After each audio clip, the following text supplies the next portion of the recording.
എല്ലാ സജ്ജനങ്ങൾക്കും ഗോവിന്ദത്തിലേക്ക് സ്വാഗതം. നമുക്ക് വിക്രമാദിത്യൻ കഥകളുടെ അടുത്ത ഭാഗത്തിലേക്ക് പ്രവേശിക്കാം. ആദ്യമായിട്ട് കാണുന്നവർ ദയവായി സബ്സ്ക്രൈബ് ചെയ്യാൻ മടിക്കരുത്. ഇഷ്ടപ്പെട്ടാൽ ലൈക്ക് ചെയ്യണം, അതുപോലെ ഷെയർ ചെയ്യാൻ മടിക്കരുത്, കമൻ്റ് ഇടാനും ശ്രമിക്കണം. നമുക്കിനി മൂന്നാം ഭാഗം നോക്കാം. കഴിഞ്ഞ ദിവസം നമ്മൾ പറഞ്ഞു നിർത്തിയത് ഒരു കൊട്ടാര സദൃശമായ ഒരു വീടിന് മുമ്പിൽ, ഒരു മന്ദിരത്തിന് മുമ്പിൽ ആ ബ്രാഹ്മണ യുവാവ് ക്ഷീണം കൊണ്ട് തളർന്ന് വീണ് ഉറങ്ങുന്നതായിട്ടാണ്. അങ്ങനെ ആ തളർന്ന് വീണ് കിടന്നുറങ്ങിയ ആ ബംഗ്ലാവ് പരമഭക്തയായ മന്ദാകിനി എന്ന ഒരു ദാസിയുടെ ആയിരുന്നു. അവൾക്ക് അലങ്കാരവല്ലി എന്ന ഒരു പേരും കൂടിയുണ്ട്. പേര് പോലെ തന്നെ വളരെ സുന്ദരിയാണ് അവൾ. നിത്യവും അടുത്തുള്ള ക്ഷേത്രത്തിൽ പോയി നൃത്തം ചെയ്യും. അന്നും പതിവ് പോലെ നൃത്തമൊക്കെ കഴിഞ്ഞ് വീട്ടിലേക്ക് വളരെ വൈകി എത്തി അവൾ കാണുന്നത് വീട്ടുവാതുക്കൽ ഇങ്ങനെ ഒരു ബ്രാഹ്മണ യുവാവ് ബോധം കെട്ട് കിടക്കുന്നതാണ്. നിശ്ചലനായി കിടക്കുന്ന അയാളെ വളരെ ശ്രദ്ധിച്ച് നോക്കിയപ്പോൾ ശ്വാസോച്ഛ്വാസം ഉണ്ടെന്ന് മനസ്സിലായി. അത് ആ നേരിയ ഒരു ശ്വാസോച്ഛ്വാസം അല്ലാതെ മറ്റനക്കമൊന്നുമില്ല. അപ്പോൾ ജീവനുണ്ടെന്ന് തോന്നുക പോലുമില്ല. അയാൾ അത്രമാത്രം ബോധമില്ലാതെ കിടക്കുകയായിരുന്നു. ആ ദാസിയാണെങ്കിൽ അവൾ പരമഭക്തയാണെന്ന് ഞാൻ പറഞ്ഞല്ലോ. അങ്ങനെ പരമഭക്തയായിരുന്ന അവൾ ഈ ദാസിയെ ശുശ്രൂഷിക്കാനായിട്ട് വേഗം തന്നെ ഒരു വൈദ്യനെ ആളയച്ച് വരുത്തുകയാണ്. അങ്ങനെ വെട്ടിയിട്ട മരം പോലെ കിടക്കുന്ന ആ ബ്രാഹ്മണ യുവാവിനെ വൈദ്യൻ വന്ന് ശുശ്രൂഷിക്കുന്നു. വൈദ്യൻ വന്ന് നോക്കിക്കഴിഞ്ഞിട്ട് പറഞ്ഞു, വേറെ കുഴപ്പമൊന്നുമില്ല, ഇയാൾ ഭക്ഷണമോ അതുപോലെ ജലപാനമോ ചെയ്തിട്ട് കുറഞ്ഞതൊരു 6 മാസമെങ്കിലും ആയി കാണും എന്ന് പറയുകയാണ്. നല്ല വൈദ്യനാണല്ലേ, കൃത്യമായിട്ട് പറഞ്ഞു. 6 മാസമായിട്ട് ശരിക്കും ഈ ബ്രാഹ്മണ യുവാവ് ഭക്ഷണമൊന്നും കഴിക്കുന്നുണ്ടായിരുന്നില്ലല്ലോ. അപ്പോൾ അങ്ങനെ പേടിക്കാനൊന്നുമില്ല എന്ന് പറഞ്ഞു. അത് കഴിഞ്ഞിട്ട് പറഞ്ഞു, എൻ്റെ കൂടെ ഒരു ആളെ അയക്കുകയാണെങ്കിൽ ഞാൻ ഒരു രസായനം തന്നുവിടാം. അത് ദേഹത്ത് 3 നേരവും ലേപനം ചെയ്യണം. കൃത്യമായിട്ട് അങ്ങനെ ചെയ്താൽ 8ാം ദിവസം ഇയാൾ എഴുന്നേറ്റിരിക്കും എന്ന് പറഞ്ഞു. അങ്ങനെ തന്നെ ചെയ്യാമെന്ന് പറഞ്ഞ് ഈ മന്ദാകിനി എന്ന ഈ ദാസി തൻ്റെ ജോലിക്കാരിയെ ഈ വൈദ്യരുടെ കൂടെ വീട്ടിലേക്ക് അയക്കുന്നു. വൈദ്യർ ഈ രസായനം കൊടുത്തയക്കുന്നു. അതിനിടയിൽ മന്ദാകിനി ഈ ബ്രാഹ്മണ യുവാവിനെ എടുത്ത് തൻ്റെ മന്ദിരത്തിനകത്ത്, അതായത് കൊട്ടാരത്തിനകത്ത് കൊണ്ടുപോയി കിടത്തി ഈ രസായനം വൈദ്യർ പറഞ്ഞ രീതിയിൽ തന്നെ 3 നേരവും ശരീരത്തിൽ ലേപനം ചെയ്ത് 8ാം ദിവസം ഈ യുവാവ് എഴുന്നേറ്റിരിക്കുകയാണ്. എഴുന്നേറ്റിരുന്ന് കഴിഞ്ഞപ്പോൾ അയാളുടെ മനസ്സിൽ കൂടെ കഴിഞ്ഞു പോയ കാര്യങ്ങളെല്ലാം ഒന്നൊന്നായി കടന്നു വരാൻ തുടങ്ങി, ഓർമ്മയുണ്ടാവാൻ തുടങ്ങി. നമ്മൾ ചലച്ചിത്രത്തിൽ കാണുന്നത് പോലെ അദ്ദേഹം വീട് വിട്ടിറങ്ങുന്നത്, നാട് തോറും ചുറ്റി നടക്കുന്നത്, ബ്രഹ്മരക്ഷസിനെ കാണുന്നത്, അങ്ങനെ ബ്രഹ്മരക്ഷസിനടുത്ത് നിന്ന് വിദ്യ അഭ്യസിക്കുന്നത്, പിന്നീട് ആ ശാരീരികമായ ക്ഷീണം നിമിത്തം അവിടെ വന്ന് തളർന്ന് വീഴുന്നത് വരെ ഇങ്ങനെ ഓർത്തു. ആ ബോധം വന്ന ഉടനെ അയാൾ എഴുന്നേറ്റ് അവിടെ നിന്ന് പോകാൻ തുടങ്ങിയപ്പോൾ മന്ദാകിനി പറഞ്ഞു, അങ്ങ് എന്താണ് ഇങ്ങനെ പ്രവർത്തിക്കുന്നത്? ഇവിടേക്കോ യാത്രയ്ക്കുള്ള ഒരുക്കമാണെന്ന് തോന്നുന്നുവല്ലോ, അങ്ങ് എവിടെ പോകാനാണ് ഉദ്യമിക്കുന്നത്? അപ്പോൾ വേഗം പറഞ്ഞു, അതേ മന്ദാകിനി, ഞാൻ നാട്ടിൽ നിന്ന് പുറപ്പെട്ടിട്ട് മാസങ്ങൾ പലതായി. എൻ്റെ ബന്ധുക്കളെയും ഉറ്റവരെയും ഉടയവരെയും ഒക്കെ കാണാൻ എനിക്ക് ആഗ്രഹമില്ലാതിരിക്കുമോ? ഈ ഭവതിയുടെ ആ ശുശ്രൂഷ, ആ ജാഗ്രതയോടെയുള്ള ശുശ്രൂഷ കാരണം ഞാനിപ്പോൾ പൂർണ്ണ സുഖം പ്രാപിച്ചു. എനിക്ക് ഇനി നാട്ടിലേക്ക് മടങ്ങാതിരിക്കാൻ പറ്റില്ല. അങ്ങനെ മടങ്ങാതിരിക്കുന്നത് വളരെ അനൗചിത്യം തന്നെ ആയിരിക്കുമെന്ന് പറഞ്ഞു. അപ്പോൾ വേഗം മന്ദാകിനി പറയുകയാണ്, ആസന്നമരണ മരിക്കാറായി കിടന്ന് അങ്ങേ എടുത്തുകൊണ്ട് വന്ന് ഞാൻ ഇങ്ങനെ ശുശ്രൂഷിച്ച് രാത്രിയും പകലും ഇല്ലാതെ ശുശ്രൂഷിച്ച് ഈ എഴുന്നേറ്റിരിക്കാറായപ്പം ഇവിടെ നിന്ന് ഓടിപ്പോകണമെന്ന് പറയുന്നു. ഇങ്ങനെ പറയാനും മാത്രം അത് അങ്ങനെ പറയുന്നത് ഉചിതമാണോ എന്ന് ചോദിക്കുകയാണ്.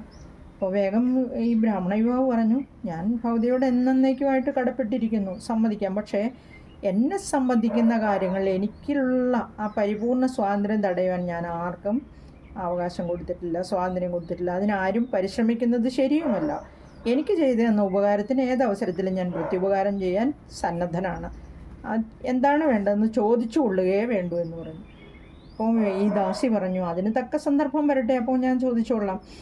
അല്ലേ ബ്രാഹ്മണ ശ്രേഷ്ഠ, ഞാൻ അങ്ങയെ നിരന്തരം ശുശ്രൂഷിച്ച് ആ മരണാസന്നനായി കിടന്ന അങ്ങയെ ശുശ്രൂഷിച്ച് പൂർണ്ണ ആരോഗ്യവാനാക്കി തീർത്തു.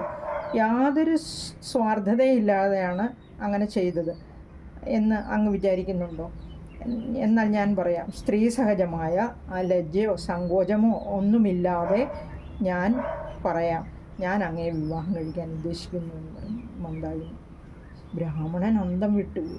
ശിവ ശിവ എന്ന് 2 കൈകൊണ്ട് ഇങ്ങനെ ചെവി പൊത്തിപ്പിടിച്ച് ഈ ബ്രാഹ്മണ യുവാവ് പറഞ്ഞു, അല്ലയോ സ്ത്രീരത്നമേ, ഭവതിയെ വിവാഹം കഴിക്കത്തക്ക യാതൊരു യോഗ്യതയും എനിക്കില്ല. അപ്രകാരം ഒരു നിമിഷം ചിന്തിക്കുന്നത് പോലും അപഹാസ്യമായിരിക്കും എന്ന് പറഞ്ഞു. ഈ അദ്ദേഹം പറഞ്ഞതൊന്നും മന്ദാകിനിക്ക് അത്ര സ്വീകാര്യമായി തോന്നിയില്ല. അവൾ പിന്നെയും അദ്ദേഹത്തെ നിർബന്ധിച്ചുകൊണ്ടിരുന്നു. അദ്ദേഹം എത്രയൊക്കെ പറഞ്ഞിട്ടും അവൾ പിന്മാറാൻ തയ്യാറായില്ലെന്ന് മാത്രമല്ല, അവളുടെ ആ നിഷ്കാമകർമ്മവും ആ സേവനവും എല്ലാം മനസ്സിലാക്കി അവസാനം അദ്ദേഹം സമ്മതിക്കുകയാണ്. അങ്ങനെ വിദ്യാസാഗരൻ ധർമ്മസങ്കടത്തിലായി. കുറേ സമയം ഇങ്ങനെ ഗാഢമായി ചിന്തിച്ച് അവസാനം ഈ വിഷമത്തോടു കൂടിയാണെങ്കിലും അവളുടെ ആഗ്രഹത്തിന് സമ്മതം അറിയിച്ച്, പക്ഷേ അതിന് അവൾ ചോദിക്കുന്നു, സമ്മതം അറിയിച്ചപ്പോൾ, എന്താണ് അങ്ങയെ ഈ ആഗ്രഹത്തിൽ നിന്നും പിന്തിരിയാൻ പ്രേരിപ്പിക്കുന്നത്? എന്നെ വിവാഹം ചെയ്യുന്നതിൽ അങ്ങേക്ക് എന്ത് തടസ്സമാണുള്ളതെന്ന് എന്തായാലും ഞാനും കൂടെ അറിയട്ടെ. നമുക്ക് പരിഹാരം ഉണ്ടാക്കാമെങ്കിൽ അതിന് ശ്രമിക്കാമല്ലോ. എന്നെ ദൃഢമായി വിശ്വസിക്കുക എന്ന് പറയും. അപ്പോൾ വിദ്യാസാഗരൻ പറയുകയാണ്, ധർമ്മശാസ്ത്രങ്ങളും ലോകനീതിയും എല്ലാം നാം തമ്മിലുള്ള ബന്ധത്തിന് വിഘാതമായിട്ട് നിലകൊള്ളുകയാണ്. ഞാൻ ജാതിയിൽ ബ്രാഹ്മണനാണ്, ഇതുവരെ വിവാഹം കഴിച്ചിട്ടേയില്ല. അതുപോലെ തന്നെ ബ്രഹ്മചര്യം പരിരക്ഷിച്ചാണ് ഇത്രകാലം ജീവിച്ചത്. ഭവതിയാകട്ടെ ശൂദ്രജാതിയിൽ പിറന്നവളുമാണ്. ബ്രാഹ്മണൻ ശൂദ്രസ്ത്രീയെ വിവാഹം കഴിക്കുവാൻ ധർമ്മശാസ്ത്രങ്ങളും ആചാരവിധികളും അനുവദിക്കുന്നില്ല. അഥവാ നിർബന്ധമെങ്കിൽ തന്നെ ബ്രാഹ്മണ ക്ഷത്രിയ വൈശ്യജാതികളിൽ നിന്ന് ഓരോ കന്യകകളെ വിവാഹം കഴിച്ചതിന് ശേഷം മാത്രമേ ശൂദ്രജാതിയിൽ നിന്ന് വിവാഹം കഴിക്കാൻ ബ്രാഹ്മണർക്ക് വിധിച്ചിട്ടുള്ളൂ. അത് എത്രയ്ക്ക് അനുചിതമായിരിക്കുമെന്ന് ബുദ്ധിമതിയായ ഭവതി ഒന്ന് ചിന്തിച്ചു നോക്കിയാൽ, ഇങ്ങനെയുള്ള ഈ ചിന്തകളൊക്കെ കൈവെടിഞ്ഞ് നാം തമ്മിൽ വിവാഹിതരായാൽ അതിൽ നിന്ന് ഭവതിക്ക് എന്ത് സായുജ്യമാണ് ലഭിക്കാനുള്ളത്? ഈ സപത്നിയുടെ അവസ്ഥ എന്ന് പറഞ്ഞാൽ അത് അത്ര സുഖകരമായിരിക്കുകയില്ല എന്ന് അദ്ദേഹം പറയുകയാണ്. എത്ര പറഞ്ഞിട്ടും അവൻ അനുസരിക്കുന്ന മട്ട് കണ്ടില്ല. അതുകൊണ്ട് തന്നെ വിദ്യാസാഗരന് അതിൽ നിന്ന് പിന്തിരിയാനും സാധിച്ചില്ല. അങ്ങനെ അവളുടെ നിർബന്ധത്തിന് വഴങ്ങുകയാണ് വിദ്യാസാഗരൻ. അനന്തരം ബ്രാഹ്മണ യുവാവിൻ്റെ അനുമതിക്ക് വേണ്ടി കാത്തിരിക്കാതെ അയാളെ പിടിച്ചു വലിച്ച് രാജകൊട്ടാരത്തിലേക്ക് കൊണ്ടുപോയി രാജാവിൻ്റെ മുമ്പിൽ ഈ വിഷയം അവതരിപ്പിക്കുകയാണ്. അവൾ വളരെ സങ്കടകരമായ രീതിയിലാണ് ഇത് രാജാവിൻ്റെ മുന്നിൽ അവതരിപ്പിക്കുന്നത്. ഉടൻ തന്നെ രാജാവ് ആലോചനാ സഭ കൂടിയിട്ട് അവളുടെ നിവേദനം എല്ലാവരുടെയും പരിഗണനയ്ക്കെടുക്കുകയാണ്. മന്ത്രിമാർ, ഉപദേഷ്ടാക്കൾ, വൈദിക ശ്രേഷ്ഠന്മാർ മുതലായവരെല്ലാം സദസ്സിൽ ഹാജരായിരുന്നു. അങ്ങനെ ബ്രാഹ്മണ യുവാവും അവിടെ സന്നിഹിതനായി. അദ്ദേഹത്തിൻ്റെ ബഹുമുഖമായ പാണ്ഡിത്യവും സ്വഭാവശുദ്ധിയും രാജാവിനെയും സദസ്യരെയും ഒക്കെ വളരെയധികം ആകർഷിച്ചു. അത് തന്നെയല്ല, അവരിലൊരു പ്രത്യേക ബ്രാഹ്മണൻ വിദ്യാസാഗരനിലൊരു പ്രത്യേക പ്രീതി തന്നെ ഉണ്ടായി എന്ന് പറയാം. ഈ നിവേദനത്തിൻ്റെ നാനാവശങ്ങളെപ്പറ്റി കൂലങ്കഷമായിട്ട് ആലോചിച്ച് പരിചിന്തനം ചെയ്തതിന് ശേഷം രാജാവ് പറയുകയാണ്, വിദ്യാസാഗരൻ ബഹുമാന്യനും നീതിനിരതനുമാണെന്ന് നമുക്ക് തികച്ചും ബോധ്യപ്പെട്ടിരിക്കുന്നു. മന്ദാകിനിയുടെ നിവേദനമാകട്ടെ ഒരു തരത്തിലും ധർമ്മശാസ്ത്രത്തിന് വിരുദ്ധവുമല്ല. അത് സാധിച്ചു കൊടുക്കേണ്ടത് കേവലം നീതി മാത്രമാണ്. പിന്നെ അവരുടെ വിവാഹത്തിന് പ്രതിബന്ധമായി നിൽക്കുന്നത് ബ്രാഹ്മണ വിവാഹത്തെ സംബന്ധിച്ചുള്ള ധർമ്മശാസ്ത്ര സിദ്ധാന്തമാണ്. അതിനെക്കുറിച്ച് കുലഗുരുവായ പുരോഹിത ശ്രേഷ്ഠനായ വേദാചാര്യൻ്റെ അഭിപ്രായം നാം ക്ഷണിച്ചുകൊള്ളുന്നു. അദ്ദേഹം വൈദിക ബ്രാഹ്മണനുമാണല്ലോ. അപ്പോൾ പുരോഹിത ശ്രേഷ്ഠനായ വൈദിക ശ്രേഷ്ഠൻ തൻ്റെ ആസനത്തിൽ നിന്ന് എഴുന്നേറ്റിട്ട് രാജാവിനെ ഭക്തിപുരസരം വന്ദിക്കുന്നു. അനന്തരം തൻ്റെ അഭിപ്രായം പറയുകയാണ്, പ്രഭോ, ഈ ബ്രാഹ്മണ യുവാവിന് ഒരു ബ്രാഹ്മണ കന്യകയെയും ക്ഷത്രിയ കന്യകയെയും ഒരു വൈശ്യ കന്യകയെയും വിവാഹം കഴിച്ചതിന് ശേഷം വേണമെങ്കിൽ ഈ ശൂദ്ര കന്യകയെ വിവാഹം കഴിക്കാം. അത് ധർമ്മശാസ്ത്ര വിരുദ്ധമല്ല. അതല്ലാതെ ഈ പ്രശ്നത്തിന് വേറൊരു പരിഹാരവുമില്ല എന്ന് പറഞ്ഞു. രാജാവ് ആ അഭിപ്രായം സ്വീകരിക്കുകയും ആ അഭിപ്രായം തൃപ്തികരമായി തോന്നുകയും ചെയ്യുന്നു. അങ്ങനെ രാജാവ് തൻ്റെ വാത്സല്യപുത്രിയെ, അതുപോലെ സർവഗുണ സമ്പന്ന എന്ന് തോന്നിപ്പിക്കുന്ന സമ്പന്നനെന്ന് തോന്നിപ്പിക്കുന്ന ഈ ബ്രാഹ്മണ യുവാവിന് വിധിപ്രകാരം വിവാഹം കഴിച്ചു കൊടുക്കാൻ രാജാവ് ക്ഷത്രിയനാണ്. അപ്പോൾ ക്ഷത്രിയ കന്യകയ്ക്ക് തീർപ്പായി ആ ക്ഷത്രിയ കന്യകയായ രാജപുത്രിയെ വിവാഹം കഴിച്ചു കൊടുക്കാമെന്ന് സമ്മതിക്കുന്നു. അതുപോലെ തന്നെ വേദാചാര്യൻ വൈദിക ബ്രാഹ്മണൻ ആണല്ലോ, അദ്ദേഹം തൻ്റെ പുത്രിയെയും വൈശ്യനായ തൻ്റെ ഉത്തമ സ്നേഹിതനായ സോമശേഖരൻ തൻ്റെ പുത്രിയെയും അദ്ദേഹത്തിന് വിവാഹം കഴിച്ചു കൊടുക്കട്ടെ. അതിനുശേഷം ധർമ്മശാസ്ത്ര വിധികൾക്ക് യാതൊരു ഭംഗവും വരാതെ മന്ദാകിനിയെ വിവാഹം കഴിക്കാം വിദ്യാസാഗരന്. അങ്ങനെ തീരുമാനമായി. എല്ലാവരും ഈ അഭിപ്രായത്തോട് യോജിക്കുകയാണ്. എന്നിട്ടും സദാചാരനിരതനായ ബ്രാഹ്മണ യുവാവിന് തൃപ്തി വന്നില്ല. ആദർശത്തിനും അതുപോലെ സദാചാരത്തിനും വേണ്ടി നിലകൊണ്ടിരുന്ന താൻ ബഹുഭാര്യാവ്രതക്കാരനാവുക, അതായത് ഒരു ഭാര്യ മതിയെന്ന് വിചാരിച്ചിരുന്ന ബ്രാഹ്മണ യുവാവായ വിദ്യാസാഗരനിപ്പോൾ 4 ഭാര്യമാര്. വേലി തന്നെ വിളവ് തിന്നുക. അദ്ദേഹത്തിന് അതേപ്പറ്റി ചിന്തിക്കാൻ തന്നെ പ്രയാസമായിരുന്നു. ഒടുവിൽ രാജാവ് തന്നെ സമയോചിതമായിട്ട് ഉപദേശങ്ങൾ കൊണ്ട് ഈ വിദ്യാസാഗരനും മാനസാന്തരം വരുത്തുകയാണ്. അടുത്ത ശുഭമുഹൂർത്തത്തിൽ തന്നെ രാജപുത്രിയായ കലാവതി, മന്ത്രിയുടെ പുത്രിയായ മാലതി, വൈദിക ശ്രേഷ്ഠൻ്റെ പുത്രിയായ സുമംഗല, അതുപോലെ ശൂദ്രജാതിയിൽ പിറന്ന അലങ്കാരവല്ലി അല്ലെങ്കിൽ മന്ദാകിനി, ഇങ്ങനെ ഈ 4 ജാതികളിലും പെട്ട സ്ത്രീകളെ വിദ്യാസാഗരനെ കൊണ്ട് വിവാഹം കഴിപ്പിക്കുവാൻ നിശ്ചയിച്ചിരിക്കുന്ന വിവരം രാജാവ് വിളംബരം ചെയ്യുകയാണ്. അങ്ങനെ രാജകീയ കൽപ്പന അനുസരിച്ച് നിശ്ചിത മുഹൂർത്തത്തിൽ തന്നെ വിവാഹങ്ങൾ നടത്തുന്നതിനുള്ള ഒരുക്കങ്ങൾ വളരെ പെട്ടെന്ന് തന്നെ ആരംഭിച്ചു. രാജധാനി മുഴുവനും അതിമനോഹരമായിട്ട് അലങ്കരിച്ചു. രാജാവിൻ്റെ നേതൃത്വത്തിൽ നടത്തുന്നതല്ലേ, രാജകൽപ്പന അനുസരിച്ച് എല്ലാം വളരെ ആഡംബരപൂർവ്വമാണ് നടത്തുന്നത്. ഇങ്ങനെ ആഡംബരത്തിൻ്റെ കാര്യത്തിൽ ഒരു മത്സരം തന്നെ നടന്നെന്ന് വേണമെങ്കിൽ പറയാം. രാജ്യത്തിലെങ്ങും അങ്ങനെ അത്യാഡംബരപൂർവമായ ഒരു മഹോത്സവത്തിൻ്റെ പ്രതീതിയിലാണ് ഈ വിവാഹം നടത്താൻ തീരുമാനിച്ചത്. അങ്ങനെ ചക്രവർത്തിയുടെ പ്രതാപത്തിനനുസരിച്ച് ആചാരവടികളൊക്കെ മുഴക്കി വിവാഹം നടത്തുകയാണ്. ഗുരുജനങ്ങളുടെയൊക്കെ ആശീർവാദത്തോടെ വേദശാസ്ത്ര പണ്ഡിതനായ പുരോഹിതൻ്റെ കാർമ്മികത്വത്തിൽ അനേകം ജനങ്ങളുടെ സാന്നിധ്യത്തിൽ വിദ്യാസാഗരൻ ഈ 4 കന്യകകളെയും യഥാക്രമം പാണിഗ്രഹണം ചെയ്യുകയാണ്. രാജാവ് ഇവർക്ക് അനേകം അമൂല്യമായ പാരിതോഷികങ്ങളും വിശിഷ്ട വിഭവങ്ങളും ഒക്കെ നൽകുന്നു. അങ്ങനെ തൻ്റെ 4 വധുക്കളും രാജാവ് കൊടുത്ത ആ പാരിതോഷികങ്ങളും പരിവാരങ്ങളുമൊക്കെയായി രാജപുത്രിയല്ലേ ഭാര്യയായിട്ട് കിട്ടിയിരിക്കുന്നത്. അങ്ങനെ വളരെ ആഡംബരപൂർവ്വം ഘോഷയാത്രയായി തൻ്റെ രാജ്യത്തേക്ക് മടങ്ങിപ്പോവുകയാണ്. അങ്ങനെ വിദ്യാസാഗരൻ ബ്രഹ്മചര്യം വിട്ട് ഗൃഹസ്ഥാശ്രമ ജീവിതത്തിലേക്ക് പ്രവേശിച്ചു. അങ്ങനെ യശസ്വിയും തേജസ്വിയുമൊക്കെ ആയിട്ട് അങ്ങനെ വാണരുന്നു. അദ്ദേഹത്തിന് ആരോടും പരാതിപ്പെടേണ്ട ഒരാവശ്യവും ഉണ്ടായിരുന്നില്ല. എല്ലാം ആഗ്രഹം പോലെ ലഭിക്കുന്നുണ്ടായിരുന്നു. അങ്ങനെ കലിംഗരാജൻ്റെ നിർദ്ദേശപ്രകാരം പ്രത്യേകം തയ്യാർ ചെയ്തിരുന്ന ഒരു മണിമന്ദിരത്തിലാണ് തൻ്റെ വധുക്കളുമായി അദ്ദേഹം പാർത്തു വന്നത്. കാലം കൂടെ കടന്നുപോയി. യഥാവിധി ആദ്യ ഭാര്യയായ ബ്രാഹ്മണ സ്ത്രീ ഒരു ആൺകുട്ടിയെ പ്രസവിച്ചു. ആ കുട്ടിക്ക് വരരുചി എന്ന് പേരിട്ടു. രണ്ടാമത്തെ പത്നി പ്രസവിച്ചത് ഒരു ആൺകുട്ടിയെയാണ്. അതിന് വിക്രമാദിത്യനെന്നും പേരിട്ടു. അനന്തരം വൈശ്യസ്ത്രീയിൽ ജനിച്ച കുട്ടിക്ക് ഭട്ടി എന്ന് പേര് കൊടുത്തു. 4ാമത് ദാസിയായ മന്ദാകിനി പ്രസവിച്ച ആൺകുട്ടിക്ക് ഭർതൃഹരി എന്ന് നാമകരണം ചെയ്തു. എല്ലാവരും ശ്രദ്ധിക്കണം, ഇവിടെ 2ാമത് ജനിച്ച കുട്ടിയാണ് വിക്രമാദിത്യൻ. ആ വിക്രമാദിത്യൻ്റെ കഥയാണ് നമ്മൾ പോകെ വിസ്തരിച്ച് കേൾക്കാൻ പോകുന്നത്. ആദ്യത്തെ ഭാര്യയിൽ ബ്രാഹ്മണ സ്ത്രീയിൽ ജനിച്ച ആ കുട്ടിക്ക് വരരുചി എന്ന് പേരിട്ടു. വരരുചിയുടെ കഥ നമുക്കെല്ലാവർക്കും അറിയാം. 2ാമത്തെ പത്നി പ്രസവിച്ചത് ആണ് വിക്രമാദിത്യൻ. വിക്രമാദിത്യൻ്റെ അതിനുശേഷം ജനിച്ച 3ാമത്തെ ഭാര്യയിൽ ജനിച്ച ഭട്ടി എന്ന പേരുള്ള ആ കുട്ടി. വിക്രമാദിത്യനും ഭട്ടിയുമാണ് ഈ കഥയിലുടനീളം നിറഞ്ഞിരിക്കുന്ന കഥാപാത്രങ്ങൾ. അപ്പോൾ നമുക്ക് ഇതിന് ശേഷമുള്ള കാര്യങ്ങൾ വളരെ വിസ്തരിച്ച് പറയേണ്ടതാണ്. ഈ കുമാരന്മാർ 4 പേരും വളരെയധികം സ്നേഹത്തോടെയും സൗഹാർദ്ദത്തോടെയുമാണ് വളർന്നു വന്നത്. അവരുടെ ജാതകം അതുപോലെയുള്ള കർമ്മങ്ങളെല്ലാം യഥാകാലം നിർവഹിച്ചു. ആ ശൂദ്രമാതാവിൽ ജനിച്ച ഭർതൃഹരി ഒഴിച്ച് മറ്റ് 3 പേരുടെയും ഉപനയന കർമ്മവും നടത്തി. ഗുരുകുല വിദ്യാഭ്യാസമാണല്ലോ അന്നൊക്കെ നടത്തുക. അപ്പോൾ ആയോധന പരിശീലനം എല്ലാം ഒരുമിച്ച് തന്നെ ബാല്യത്തിൽ തന്നെ അവർ 4 പേരും സകല കലകളിലും ആശ്ചര്യകരമായ പ്രാവീണ്യം നേടി. അതുപോലെ തന്നെ ബുദ്ധിസാമർഥ്യത്തിലും വളരെ മുൻപിലായിരുന്നു. അങ്ങനെ ചുരുങ്ങിയ കാലം കൊണ്ട് അവർ സകല ജനങ്ങളുടെയും കണ്ണിലുണ്ണികളായിട്ട് ഇങ്ങനെ വളർന്ന് വന്നു.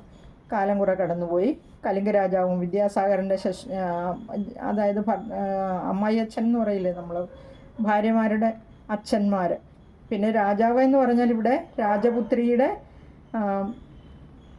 അച്ഛനായിട്ട് വരുമല്ലോ രാജാവ്. രാജപുത്രിയായ കലാവതിയായിരുന്നു. അപ്പം മന്ത്രിപുത്രിയുടെ പേര് മാലതി, പിന്നെ വേറൊരു പേര് ചിത്രലേഖ. അങ്ങനെ കലാവതിയുടെ അച്ഛനായ കലിംഗ രാജാവ് ഈ വിദ്യാസാഗരനെ കലിംഗ രാജാവായിട്ട് അഭിഷേകം ചെയ്യുകയാണ്.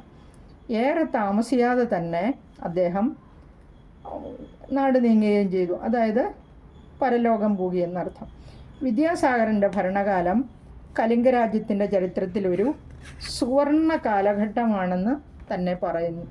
രാജ്യഭരണത്തിലും മറ്റു ലൗകിക കാര്യങ്ങളിലും എല്ലാം അദ്ദേഹത്തിൻ്റെ ആ പാണ്ഡിത്യം മുന്നിൽ നിന്നിരുന്നു. അതായത് വളരെ ചാതുര്യത്തോടു കൂടിയാണ് അദ്ദേഹം എല്ലാ കാര്യങ്ങളിലും തീർപ്പ് കൽപ്പിച്ചിരുന്നത്. ശാസ്ത്രവിധികളിൽ നിന്ന് ആണുവിട വ്യതിചലിക്കാതെ തികഞ്ഞ നീതിനിഷ്ഠയോടുകൂടി തന്നെയാണ് രാജ്യം ഭരിച്ചിരുന്നത്. ചുരുങ്ങിയ കാലം കൊണ്ടൊരു മാതൃകാ രാജാവെന്ന പേര് സമ്പാദിച്ചു.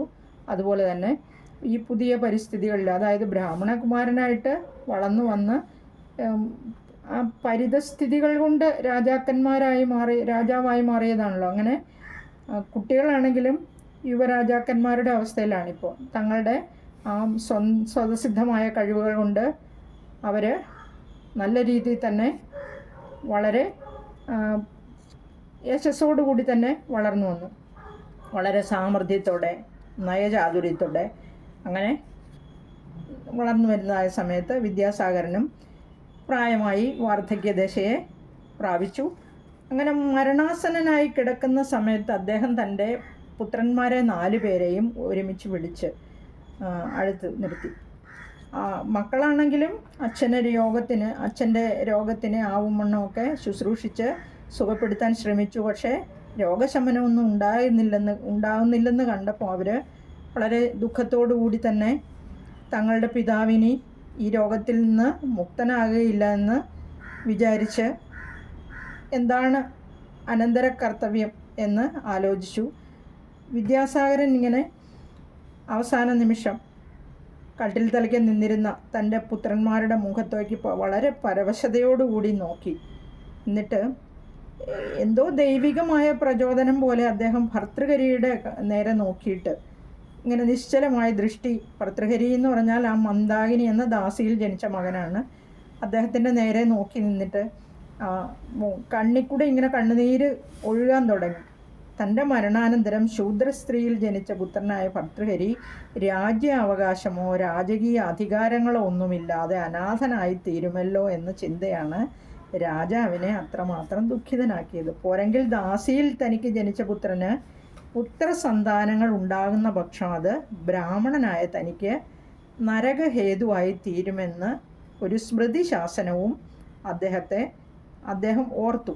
അതുകൊണ്ടാണ് അദ്ദേഹത്തിന് അതിനു മാത്രം സങ്കടം വന്നത്. ഭർതൃഹരിയുടെ പേരിലുള്ള ആ സ്നേഹ ആധിക്യമാണ് പിതാവിൻ്റെ കണ്ണുനീരിൻ്റെ ഹേതു എന്നാണ് മറ്റു പുത്രന്മാർ സങ്കല്പിച്ചത്. പക്ഷേ കൂർമ്മബുദ്ധിയായ, അതുപോലെ തന്നെ മറ്റുള്ളവരുടെ മനസ്സറിയാൻ കഴിവുണ്ടായിരുന്ന ഭർതൃഹരിക്ക് ഈ അച്ഛൻ്റെ സങ്കടത്തിൻ്റെ കാരണം ഊഹിച്ചറിയുവാൻ കഴിഞ്ഞു. അദ്ദേഹം അച്ഛനെ വിളിച്ചിട്ട് പറഞ്ഞു, വളരെ ദൃഢമായ സ്വരത്തിൽ പറയുകയാണ്, പിതാവേ, അങ്ങയുടെ മനസ്സിനെ പീഡിപ്പിക്കുന്ന ചിന്ത എന്താണെന്ന് എനിക്ക് നല്ലതുപോലെ മനസ്സിലായി. അങ്ങയുടെ മരണശേഷം ഞാൻ രാജ്യത്തിന് വേണ്ടി എൻ്റെ സഹോദരന്മാരുമായി ശണ്ട കൂടുമോ എന്ന് അങ്ങ് ഭയപ്പെടുക സ്വാഭാവികം മാത്രമാണ്. അതിനു പുറമെ ഒരു നർത്തകിയായ ഒരു ശൂദ്ര സ്ത്രീയിൽ പിറന്ന് ഞാൻ വിവാഹം കഴിക്കുകയും അതിലെനിക്ക് സന്താനങ്ങൾ ഉണ്ടാവുകയും ചെയ്യുന്ന പക്ഷം അങ്ങേക്ക് മോക്ഷലബ്ധി നിഷേധിക്കപ്പെട്ടേക്കുമെന്ന് ഭയപ്പെടുന്നതിലും തെറ്റില്ല.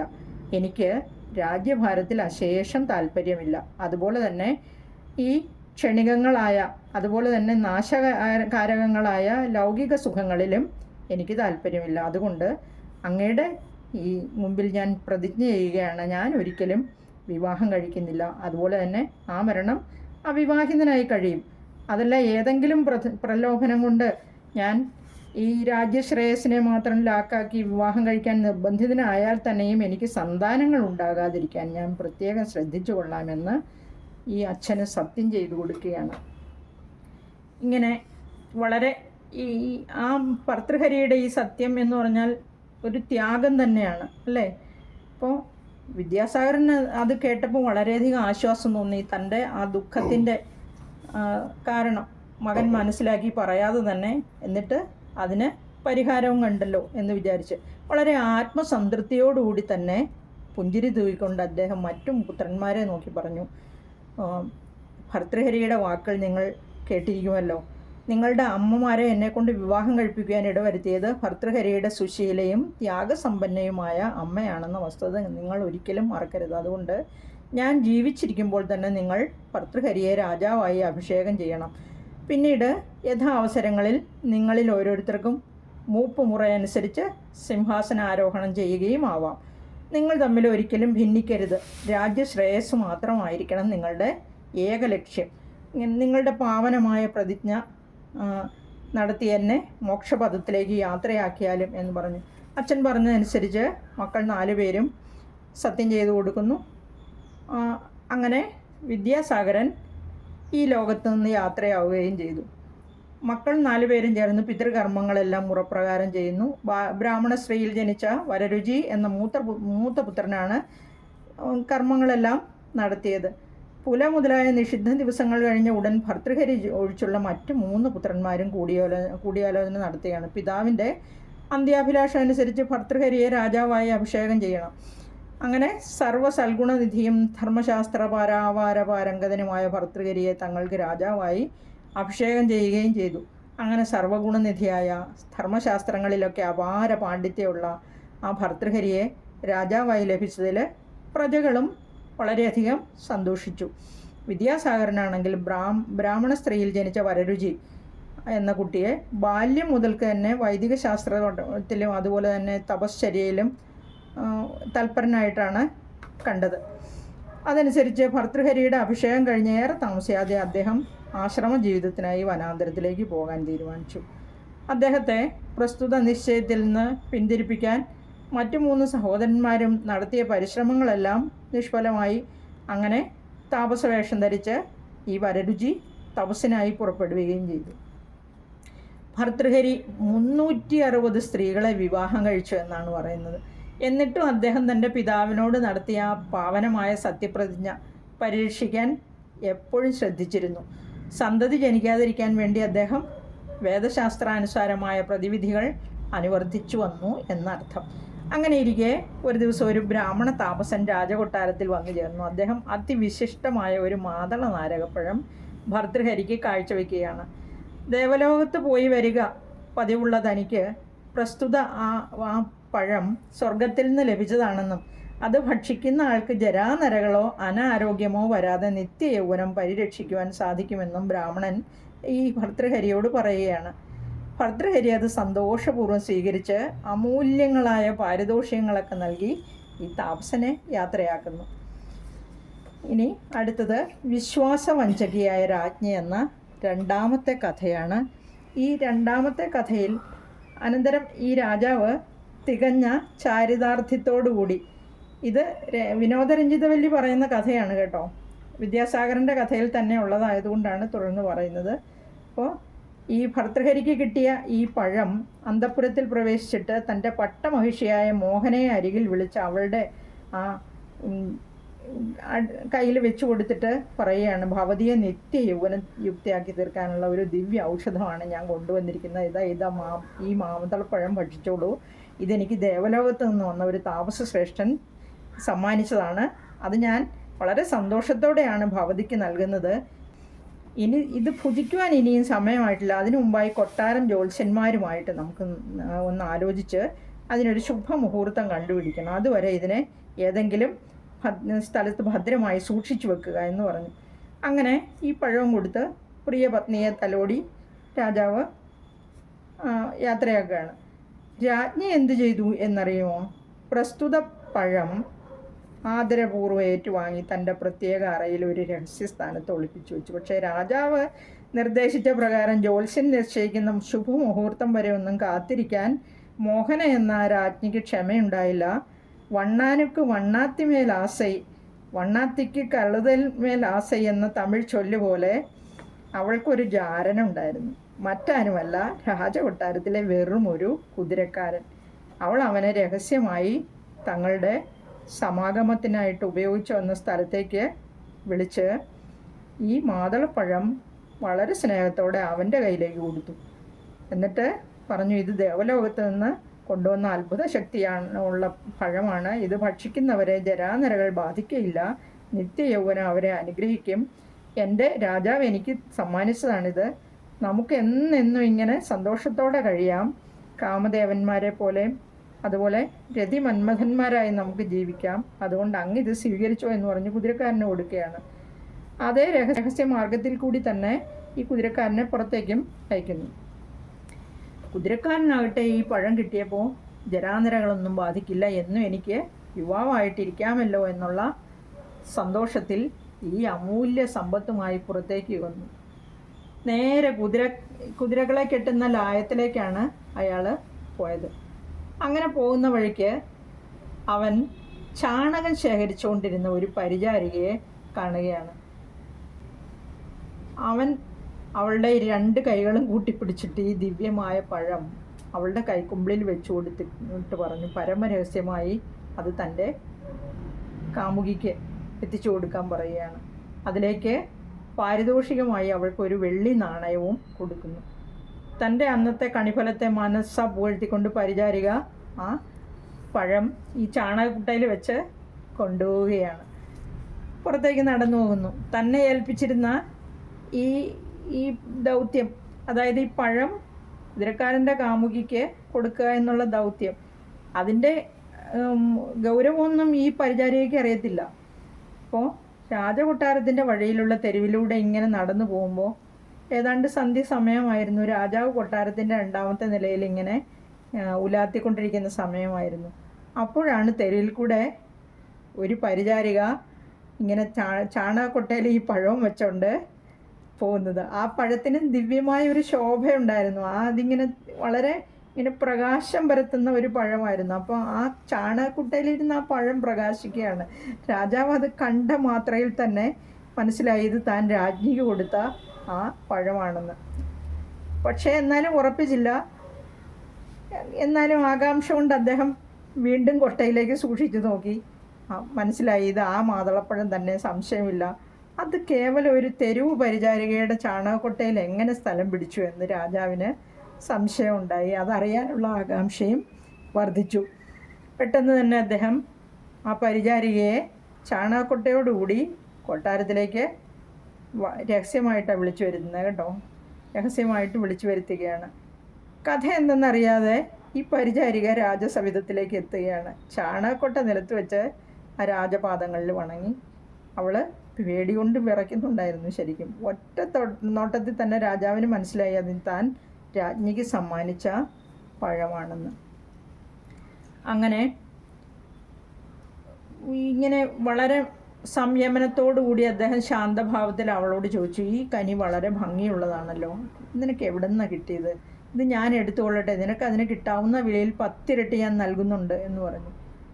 അങ്ങനെ രാജാവ് അത് പറഞ്ഞ് എടുക്കുകയാണ്. അവളുടെ അനുമതിക്കൊന്നും കാത്തു നിൽക്കുന്നില്ല. അവൾക്കൊരു സ്വർണ്ണ നാണയം സമ്മാനമായിട്ട് കൊടുക്കുകയും ചെയ്തു. എന്നിട്ട് ഈ പഴം കയ്യിലാക്കി. ഇത് നിനക്ക് എവിടെ നിന്നാണ് കിട്ടിയത് എന്നുകൂടി നമുക്കറിയണം. നീ ഒരു തരത്തിലും ഭയപ്പെടേണ്ട കാര്യമില്ല. മാത്രമല്ല ഇപ്പോൾ തന്നതിന് പുറമെ ഉദാരമായ മറ്റ് സമ്മാനങ്ങളും നിനക്ക് ഞാൻ നൽകുന്നുണ്ട്. മടിക്കാതെ സകല വിവരങ്ങളും നമ്മെ അറിയിക്കുക എന്ന് രാജാവ് വളരെ ഗൗരവത്തിൽ പറയുകയാണ്. പരിചാരികയ്ക്കൊന്നും ഒളിക്കാൻ ധൈര്യം ഉണ്ടായില്ല. അവളുടനെ തന്നെ സകല വിവരങ്ങളും രാജാവിനോട് പറഞ്ഞു. ഇങ്ങനെ ഞാൻ ചാണകം വരാൻ വന്നതാണ്. അപ്പോൾ ഇവിടുത്തെ കുതിരക്കാരൻ അയാളുടെ കാമുകിക്ക് കൊടുക്കാൻ വേണ്ടി എൻ്റെ കയ്യിൽ തന്നു വിട്ടതാണ് എന്ന് പറഞ്ഞ് അവൾ ഓലവലം നിലവിളിച്ച് പറയുന്നത്. അതിനുശേഷം രാജാവ് ഉടനെ തന്നെ കുതിരക്കാരനെ ആളയച്ച് വരുത്തുകയായിരുന്നു. അദ്ദേഹം കോപം കൊണ്ട് ആപാദചൂടം വിറച്ചുകൊണ്ടാണ് ഈ കുതിരക്കാരനെ വിളിച്ചു വരുന്നത്. കുതിരക്കാരനോട് ആജ്ഞാപിച്ചു, രാജസന്നിധി ദൈവസന്നിധിയാണെന്ന് ഓർമ്മയിരിക്കട്ടെ. നമ്മുടെ മുമ്പിൽ ഒരക്ഷരം അസത്യം പറയരുത്. ഈ മാതളപ്പഴം നിനക്ക് എവിടെ നിന്ന് കിട്ടി? ഉടൻ അറിയിക്കുക എന്ന് പറഞ്ഞു. അപ്പോൾ കുതിരക്കാരൻ സകല രഹസ്യവും രാജാവിനോട് പറയുകയാണ്. ഞാൻ ഒരു തരത്തിലും കുറ്റക്കാരനല്ല പ്രഭു. അടിയന് ഏറെ നാളായി അവിടുത്തെ പട്ടമഹിഷിയായ മഹാരാജ്ഞിയുമായി പ്രേമത്തിൽ കഴിയുകയായിരുന്നു. അത് മഹാറാണിക്കും അടിയനും അപകടകരമായിരിക്കുമെന്ന് അടിയൻ മട്ട് പറഞ്ഞു നോക്കി. പക്ഷേ അടിയൻ്റെ വിലക്കുകളൊന്നും മഹാറാണി സ്വീകരിച്ചില്ല. അങ്ങനെ കഴിഞ്ഞു വരവെയാണ് മഹാറാണി രഹസ്യമായി മാതളപ്പഴം അടിയന് സമ്മാനിച്ചത്. നിത്യയൗവനം ലഭിക്കുമല്ലോ എന്ന് കരുതിയാണ് അടിയൻ ഇത് സ്വീകരിച്ചത്. പിന്നീടാണ് ആലോചിച്ചത്, എനിക്കിനി നിത്യയൗവനം എന്തിന്? അതിനു പകരം അടിയനെ നിസ്വാർത്ഥമായി പ്രേമത്തോടുകൂടി എന്നെന്നും ശുശ്രൂഷിക്കുന്ന അടിയൻ്റെ കാമുകി നിത്യയൗവനയുക്തിയായിരിക്കട്ടെ എന്ന് ചിന്തിച്ച് അടിയൻ ഈ കനി അവൾക്ക് നൽകാനായി പരിചാരിക വശം ഏൽപ്പിച്ചയച്ചതാണ്. പൊന്നുതിരുമേനി, അടിയൻ ഇക്കാര്യത്തിൽ തികച്ചും നിരപരാധിയാണെന്ന് ധരിക്കുവാൻ തിരുവുള്ളമുണ്ടാകണമേ, ദയ കാണിക്കണമേ എന്ന് കുതിരക്കാരൻ രാജാവിനോട് അപേക്ഷിച്ചു. രാജാവിന് അവൻ്റെ കഥ വിശ്വസനീയമായിട്ട് തന്നെ തോന്നി. അവിശ്വസിക്കാൻ കാരണമൊന്നുമില്ലല്ലോ. അങ്ങനെ അഭിമാനക്ഷയം കൊണ്ട് രാജാവിന് തന്നോട് തന്നെ ഒരു അവജ്ഞ തോന്നുകയാണ്. എങ്കിലും വളരെ നയചാതുര്യം ഉണ്ടായിരുന്ന വ്യക്തിയാണ്, വളരെ പ്രഗത്ഭനായ വ്യക്തിയായിരുന്നല്ലോ ഭർതൃഹരി. അദ്ദേഹം തൻ്റെ ക്ഷോഭത്തെയൊക്കെ അടക്കി വളരെ സംയമനത്തോടെ മേലാൽ സ്ത്രീവർഗത്തെ വിശ്വസിക്കുകയേ ഇല്ലെന്ന്, അതുപോലെ തന്നെ അവരുമായി സഹവസിക്കുകയില്ലെന്ന് ശപഥം ചെയ്യുകയാണ് സ്വയം. വേറെ ആരോടും ഒന്നും സംസാരിക്കുന്നില്ല അതിനെപ്പറ്റി. എന്നിട്ട് ആ ദിവ്യശക്തിയുള്ള ആ മാതളക്കനി അദ്ദേഹം തന്നെ അങ്ങ് ഭക്ഷിച്ചു. അനന്തരം എല്ലാ ഭാര്യമാരെയും 360 സ്ത്രീകളെ വിവാഹം കഴിച്ചിരുന്നല്ലോ, അവരെ എല്ലാവരെയും വിളിച്ചു വരുത്തി. എന്നിട്ട് കൊട്ടാരത്തിൽ നിന്ന് ഇറങ്ങിപ്പോയി അവരവർക്ക് ഇഷ്ടമുള്ള ഭർത്താക്കന്മാരെ തിരഞ്ഞെടുത്ത് യഥേഷ്ടം ജീവിച്ചോളാൻ പറഞ്ഞ് എല്ലാവരെയും പറഞ്ഞു വിട്ടു. അവർക്ക് ആവശ്യമുള്ള ധനങ്ങളും മറ്റ് വസ്തുക്കളും എല്ലാം എടുത്തുകൊണ്ട് പോകാൻ പറഞ്ഞു. അവരോട് ഉദാരമായിട്ട് തന്നെ അവർക്കെല്ലാം വേണ്ടതൊക്കെ കൊടുത്ത് അവരെ, അതിലും നല്ലവരായ സ്ത്രീകളും ഉണ്ടായിരുന്നു. അവർ പറഞ്ഞൊന്നും ഈ ഭർതൃഹരി എന്ന രാജാവ് ചെവിക്കൊണ്ടില്ല. അദ്ദേഹം വൈരാഗിയായി തീർന്ന് ആ രാജഭരണം അദ്ദേഹത്തിൻ്റെ സഹോദരന്മാരെ ഏൽപ്പിച്ചു. സഹോദരന്മാരുടെ അഭ്യർത്ഥനകളും അദ്ദേഹം പരിഗണിച്ചില്ല. അങ്ങനെ ലൗകിക സുഖഭോഗങ്ങളെല്ലാം ഉപേക്ഷിച്ച് അദ്ദേഹം തൻ്റെ സഹോദരന്മാരെ അരികിൽ വിളിച്ച് അവരെ ആശീർവദിച്ചതിന് ശേഷം എല്ലാം ഉപേക്ഷിച്ച് താപസവേഷം ധരിച്ച് തപസ്സിനായി കാട്ടിലേക്ക് പുറപ്പെടുകയും ചെയ്തു. നമുക്ക് ഭർതൃഹരി പോയി കഴിഞ്ഞു. ഇനി അടുത്തത് വിക്രമാദിത്യൻ്റെ സ്ഥാനാരോഹണമാണ്. അതായത് സിംഹാസനാരോഹണം. 3-ാം ദിവസത്തെ കഥ കഴിഞ്ഞു. 4-ാമത്തെ ദിവസം നമുക്ക് വിക്രമാദിത്യനിലേക്ക് നേരിട്ട് കാര്യങ്ങൾ അറിയാനായിട്ട് ശ്രമിക്കാം. അദ്ദേഹത്തിൻ്റെ സിംഹാസനാരോഹണം കാണാം, കേൾക്കാം. എല്ലാവർക്കും നന്ദി, നമസ്കാരം. എല്ലാവരും ലൈക്ക് ചെയ്യാനും കമൻറ്റ് ചെയ്യാനും മറക്കരുത്. അതുപോലെ തന്നെ ആദ്യം കാണുന്നവർ സബ്സ്ക്രൈബ് ചെയ്യണമെന്ന് അപേക്ഷിക്കുന്നു. ഒരിക്കൽ കൂടി നന്ദി.